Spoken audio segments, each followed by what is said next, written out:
मीरपुर नाम के शहर में तेजस अपनी पत्नी नीरू के साथ रहता था। पति पत्नी दोनों ही नौकरी करते थे। एक दिन तेजस गांव अपनी माँ के पास फोन करता है। हेलो, प्रणाम माँ।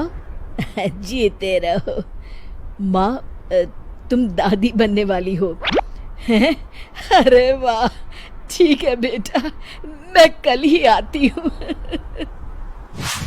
जब माँ जी शहर पहुंची तो बेटी बहू ने बहुत अच्छे से स्वागत किया। लीजिए माँ जी, चाय। अरे गर्मा गर्म पकोड़े ले आओ माँ के लिए। नीरू रसोई में गई और 2 मिनट में ही पकोड़े ले आई।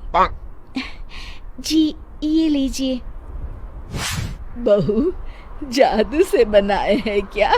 अभी तो रसोई में गई थी। यम्मी।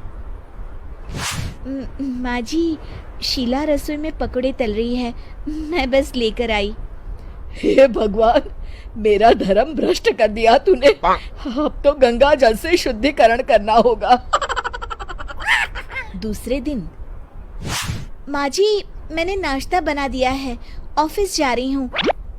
पर अभी तो घर का सारा काम पड़ा है। शीला आती ही होगी, झाड़ू पोछा बर्तन कपड़े वो सब कर लेगी। हमारे जमाने में घर का सारा काम हम ही करते थे।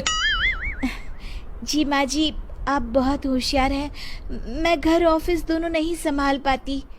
तो जरूरत क्या है घर से बाहर जाकर चाकरी करने की?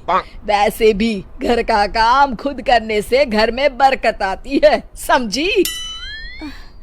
पर माँ जी। पर वर कुछ नहीं, इस महीने की पगार मिले फिर ऑफिस बंद है। हाँ। रात को नीरू तेजस से कहती है, सुनिए जी, माँ जी बोल रही थी कि मैं नौकरी छोड़ दूं। वैसे ठीक ही तो है, अभी तुम्हें आराम की जरूरत है। फिर भी आराम कहाँ, शीला को छुड़ाने के लिए बोल रही थी। तो अब 24 घंटे में इतना काम तो कर ही सकती हो। पर जॉब पसंद है मुझे, घर पर मन नहीं लगेगा। अगले दिन जब दोनों ऑफिस के लिए निकल रहे थे, मेरी तो कोई कीमत ही नहीं है इस घर में। माँ जी, आजकल महंगाई बहुत है, रहन सहन भी बदल गया है, दोनों नौकरी करते हैं तभी ठीक रहता है। अच्छा, तू कहना क्या चाहती है? मेरा बेटा तुझे बिठा के खिला नहीं सकता? तू ही इस घर का खर्च चला रही है, हैं? नहीं माँ जी, मेरा वो मतलब नहीं था। मतलब खूब समझती हूँ, ये बाल धूप में सफेद नहीं किए मैंने। हाँ। अब तो ये रोज का काम हो गया था। तेजस भी रोज की झिकझिक से परेशान हो गया था। एक दिन उसने कहा, नीरू, वैसे भी तुम्हें मैटरनिटी लीव मिलने वाली है, तो अभी से ही छुट्टी ले लो। पर क्या, मेरी सैलरी अच्छी खासी है। आखिर नीरू ने रिजाइन कर दिया। जब बच्चा हुआ तो घर में सब बहुत खुश हुए। कुछ दिनों बाद तेजस फाइल देख रहा था। क्या हुआ तेजस, कुछ परेशान लग रहे हो?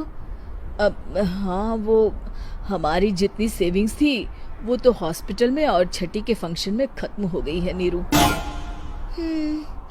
और अभी वैसे मंदी चल रही है तो मैं बोल रही थी कल मुन्ना को हेपेटाइटिस का टीका लगवाना है।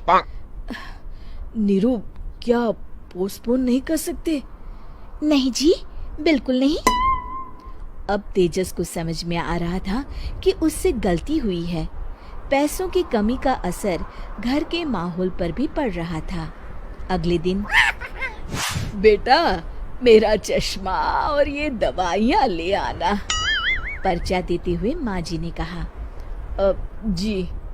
तेजस, मुन्ना के लिए दूध का डिब्बा और डायपर भी ले आना, और ये किराने के सामान की लिस्ट है, इसे भी लाना है। तेजस गुस्से में लिस्ट मरोड़कर फेंकता है और चिल्लाता है, पैसे क्या पेड़ पर उगते हैं? ये ले आना, वो ले आना। अरे पर ये जरूरत का सामान ही है। वो गुस्से में बिना कुछ कहे ऑफिस चला गया। अरे लंच तो ले जाइए।